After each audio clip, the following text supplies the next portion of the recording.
வணக்கம் GG kitchen. இன்னைக்கு நாம சமைக்க போறது தேங்காய் சாதமும் உருளைக்கிழங்கு வறுவலும்.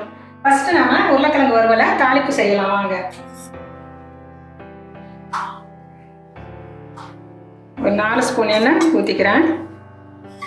கடுகு 1/2 ஸ்பூன், சீரகம் 1/4 டீஸ்பூன் போட்டிருக்கிறேன். கருவேப்பிலை தருவது உருளைக்கிழங்கு போட்டுக்கலாம்.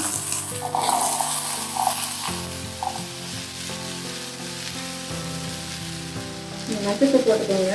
கிழங்குக்கு பெருங்காய பவுடர் கொஞ்சம், குழம்பு தூள் கொஞ்சம், மிளகாய் தூள் 1/4 டீஸ்பூன். லைட்டாக கொஞ்சம் காரம் கம்மியாக தெரியுது, இன்னும் லேசாக கொஞ்சம் மிளகாய் போட்டுக்கிறேன்.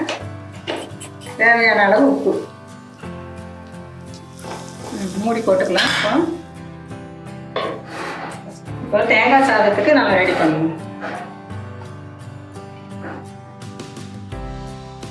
முந்திரி வறுக்கிறதுக்காக 1 ஸ்பூன் நெய் ஊற்றி, முந்திரி, கடுகு, உளுத்தம்பருப்பு, சீரகம் 1/2 ஸ்பூன், கருவேப்பிலை, ஒரு பச்சை மிளகாய், பெரிய பச்சை மிளகாய் உப்பு பெரியாக நறுக்கணும், பெரிய வெங்காயம் 1 பொடியாக நறுக்கணும், 1/2 மூடி தேங்காய் அதில் போட்டு வறுக்க போகிறேன்.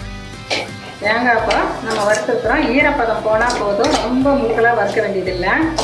தேங்காயில் உள்ள ஈரப்பதம் போனால் போதும். சாதத்தை அதில் போடுறோம். தேங்காய் சாதத்துக்கு சாதம் குழைய வேக வைக்கக்கூடாது. இப்போ தேவையான அளவு உப்பு போட்டுக்கலாம். நம்ம கொத்தமல்லி தழை பொடியை நறுக்கி வைங்க, நறுக்கி போடணும். தேங்காய் சாதம் ரெடி ஆயிடுச்சு. நாம் அடுத்து உருளைக்கிழங்கு வறுவலை கவனிப்போம். இப்போ கிழங்கு எப்படி வெந்திருக்குன்னு பார்ப்போம்.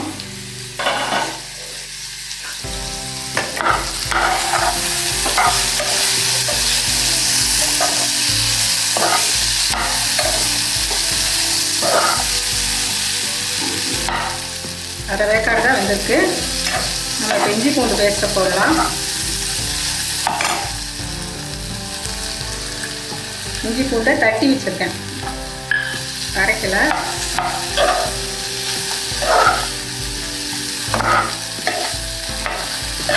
மறுபடியும் ஒரு 5 நிமிஷம் நம்ம அதை மூடி போட்டு வேக விடுவோம்.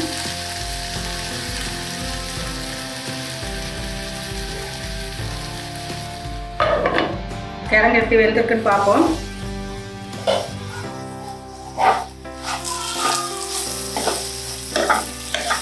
நல்லா வெந்துருச்சு பாருங்க, நல்லா வெந்துருச்சு. அவ்வளோதான், ஓவர். தேங்காய் சாதமும் காரசாரமான உருளைக்கிழங்கு வறுவலும் ரெடி. சாப்பிடலாம் வாங்க.